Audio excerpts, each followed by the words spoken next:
US President Donald Trump has doubled down that US is winning the war with Iran, assuring that the US military is achieving its military objectives in the ongoing operations, and is suggesting that Tehran is desperately looking for a deal.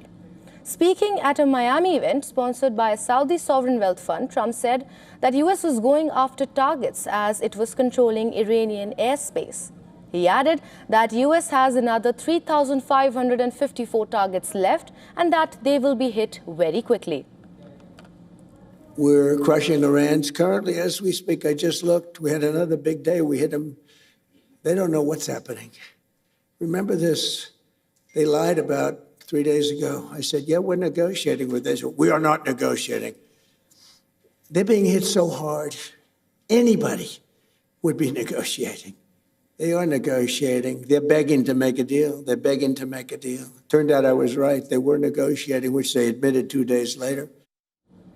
Trump also claimed that Iran is no longer a bully and called on the country to open the Strait of Hormuz, referring to it as the Strait of Trump.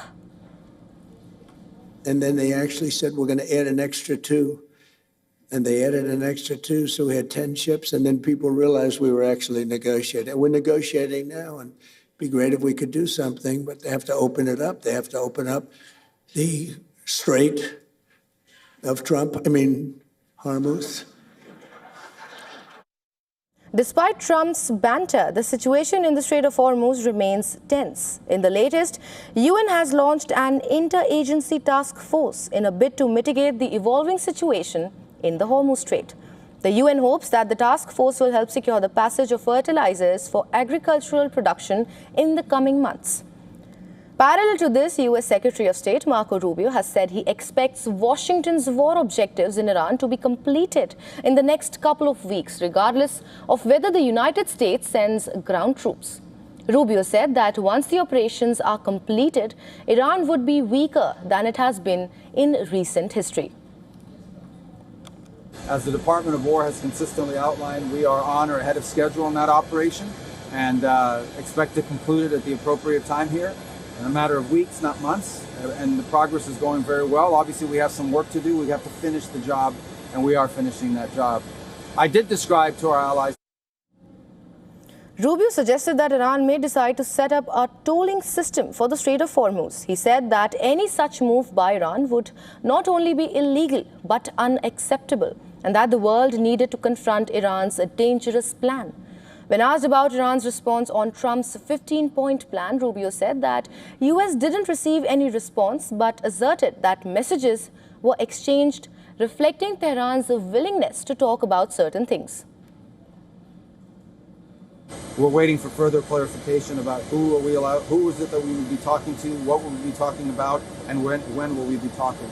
I don't have any news for you on that yet. It could happen at any moment. It could happen today. It could happen tomorrow. We're not predicting it, and we're going to continue with our operations. Later in a post on X, Rubio explained Washington's objectives in Iran, saying US mission in Iran is clear, adding that Iran will never obtain a nuclear weapon. Rubio's tweet, however, was mocked by Iranian embassy in South Africa, claiming that US objective was to attack on behalf of Israeli Prime Minister Benjamin Netanyahu. On the other hand, Thailand has secured an agreement with Iran to allow Thai oil vessels safe passage through the Strait of Hormuz.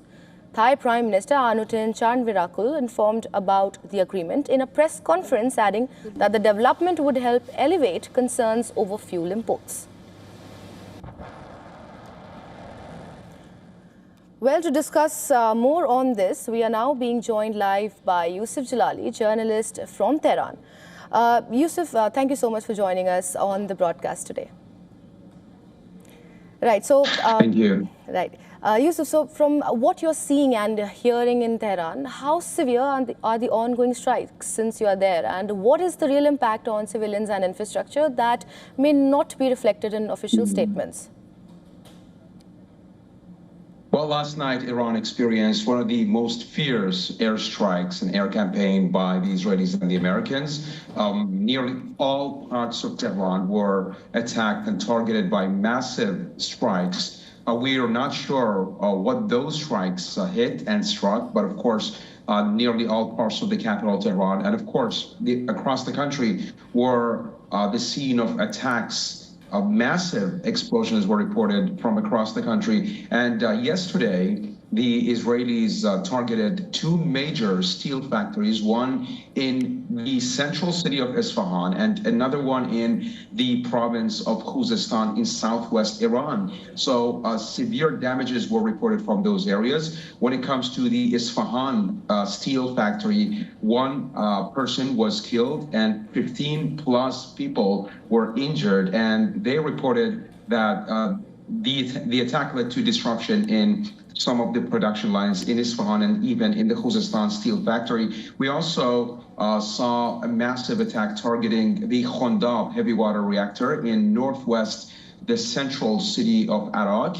The heavy water reactor is one of the major nuclear-related facilities in Iran. And now we see that the Iranians are saying and vowing revenge. They're talking about the industrial units linked to Israelis and the Americans inside the GCC region to be a target of retaliatory strikes. We heard it coming from the Iranian IRGC airspace division. We heard it coming from the Iranian foreign minister. Abbas Araghchi said that they are playing a dangerous game, and now Iran will exact a heavy price on them. So we heard, as I'm talking right now, a notification came on my phone showing that the IRGC has retaliated, actually targeting an oil refinery in the GCC region, and of course a steel factory called Al-Had Steel Factory. We're not sure where this steel factory is located. But of course, Iran is now showing preparedness for any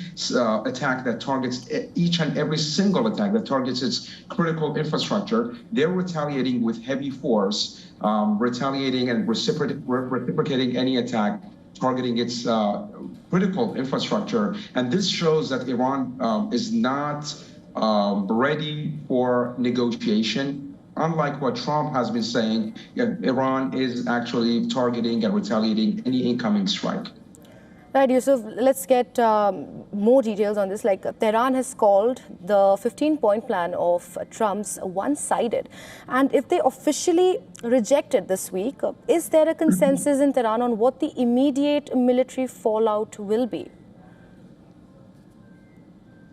Well, of course, Trump is saying that the Iranians are begging for talks and for a ceasefire. But when you listen to what the Iranian officials are talking or how they're framing this, they're saying that they are not negotiating. There is no formal negotiation. And Foreign Minister Araghchi said that there have been some exchange of messages through third parties like Pakistan, through intermediaries like Turkey and Egypt, but there has never been formal negotiations between Iran and the United States. And the reason is Iran views the so-called 15-point peace plan offered by the United States as being one-sided, unrealistic, and is not addressing the core demands of Iran and the core concerns of Iran. Iran is now has actually offered its own counter proposal comprising 5 conditions, and those 5 conditions include Iran's demand to maintain control and sovereignty over the Strait of Hormuz, and of course Iran is demanding that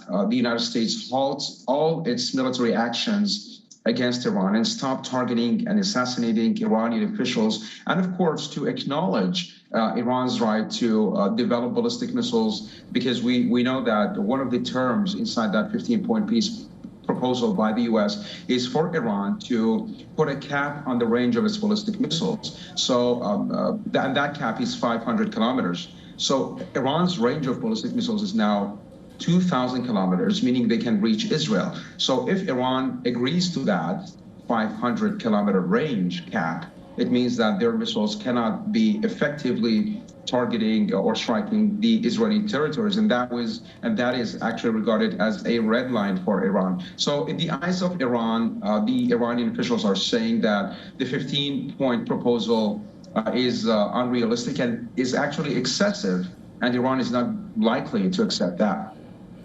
Right, and we heard Marco Rubio saying that US can win in weeks without ground troops. But does the Iranian establishment believe a ground invasion is actually off the table, or are they preparing for quote-unquote boots on the ground scenario?